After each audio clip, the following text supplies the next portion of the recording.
Hi guys. Oh, hey. It's Tough Mama Unplugged. So you're in my kitchen, obviously, and I apologize if you hear my dogs, but when they smell food, they come into the kitchen, and they'll probably make cameos here throughout. So, you know how 2020 has been a year?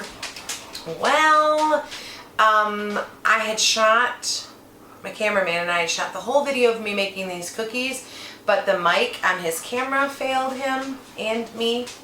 So, yeah. So now you're going to see the tail end of the cookie making business, and he'll be more than happy, and he will be putting pictures up on one side of me, kind of showing you the process. But some of the things that I learned while I made these cookies. First of all, they're called cookie batter chocolate chip cookies, and I found the recipe just doing a quick Google search because I wanted to create some different type of Christmas cookies. And if you don't celebrate Christmas, they can be any holiday cookie. They don't have to be Christmas cookies. But I wanted to make some Christmas cookies that were different than what I normally make. So I found this. And those of you who know me know that I don't like to use any boxed things, but I went ahead and tried this. And I think by looking at the dough, I'm thinking that they're going to be okay. So it boils down to, it's pretty much a standard chocolate chip cookie recipe, but instead of the semi-sweet chocolate chips, you use milk chocolate and white chocolate, and then you add in a cake box mix. It could be yellow or white. And what I'll do is I'll do a screenshot of the recipe and put it up for all of you to see that. Couple things I've learned. Number one, you'll see me using a hand mixer. I'd recommend using a stand mixer if you double the batch like I did, because the batter gets really thick and it's very challenging to go through the batter with the hand mixer.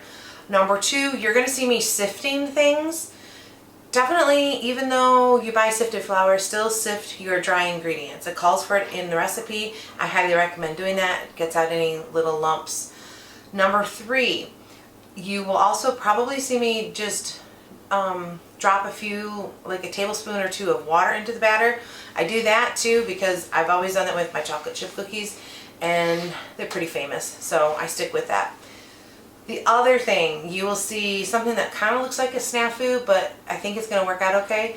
I wanted softened butter because you have to have softened butter, and my oven was warm-ish from lunchtime, and so I put it in there to help soften it, speed it up a little bit, but it was still too hot. So there's a little bit of melted butter with the rest of the softened butter. So if this goes viral and they turn out phenomenally, then I will say I did that on purpose. But anyway, so here we're at the point. This has been chilling for about 2 hours. I'm going to use my little handy dandy scooper and just put it on my cookie sheet. And this parchment paper happens to have little segmented sections, which if you want to be bougie and use those all the time, you could. It's usually a couple dollars more than just the cheap Aldi brand, which honestly, it works, it does what it needs to do no matter what kind of parchment paper. But I recommend parchment paper. Some people use those silicone baking sheets. I haven't ever tried to use them, so I don't know. If you like to use those and that's what you do when you make your cookies, go for it. I probably until about 5 years ago, I never used parchment paper, and I always had a difficult time with my cookies sticking to my cookie sheet because you know you're not supposed to grease a cookie sheet. And my aunt said, why don't you try parchment paper? That's what it's made for. And so I've tried it and I've never gone back because A, it makes a nice brown bottom on your cookie. B, your cookies don't stick.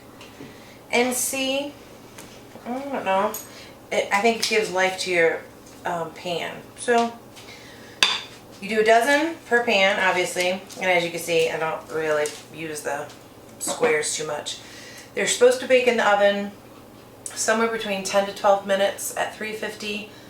My oven bakes a little bit warmer than it should, so I'm going to set my timer for 8 minutes and see how it turns out. I never put 2 pans of cookies in at the same time. I only ever bake one at a time. If you want to bake 2 pans of cookies at the same time, halfway through the baking time you need to take the pans out and flop the shelves, you know, like the cookie sheets on the shelves, the racks, because otherwise they'll bake unevenly. So I'm just gonna do one at a time. It might take me a little bit longer, but that's how I roll. So I just put it in my oven, set my timer. I use my top rack, but I've been baking in this oven for 10 years, so I know how it works. Use whichever rack you want. Setting it for 8 minutes. While that one's going, I'll get my other cookie sheet ready. So as soon as those come out to cool, then I'll plop the next ones in. There you go. So this is what the cookie looks like. I should have shown you what they look like on the cookie sheet, but standard cookie size, nice golden bottom. I like that so far. They break open pretty decent on the inside. Shh, Marley, you're not getting any.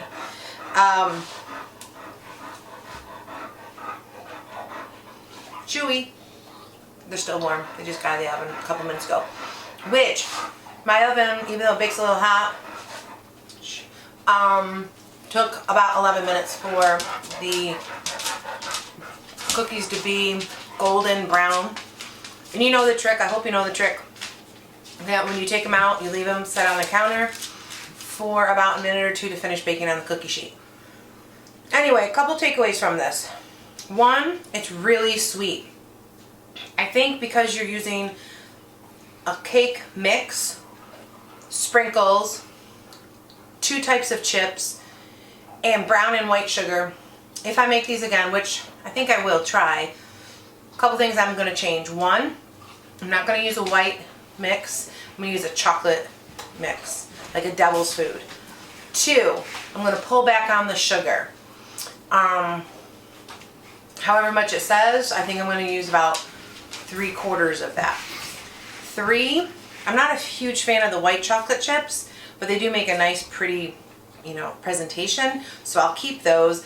But I might put in semi-sweet chocolate chips instead, because they're not as sweet as the milk chocolate. So I think those are the biggest takeaways. I think kids would really like them because they're real sweet and pretty and festive looking. But for me, I have to tone down the sweetness just a little bit. It's a little too much sugar for me.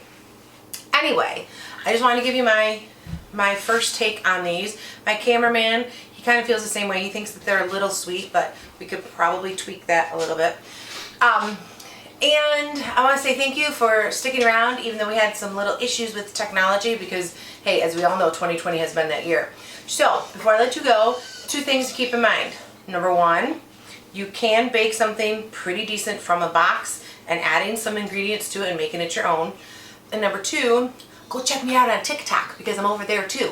And I can get a humongous following over there, which make me very happy, because this teacher loves teaching, but she loves baking. And the more followers I get, the more I would be apt to bake some more and to let you into my personal world besides the teaching world. Anyway, I hope everybody has a great day, and I will see you soon. Take care. Oh, and just remember, you gotta take a second to breathe.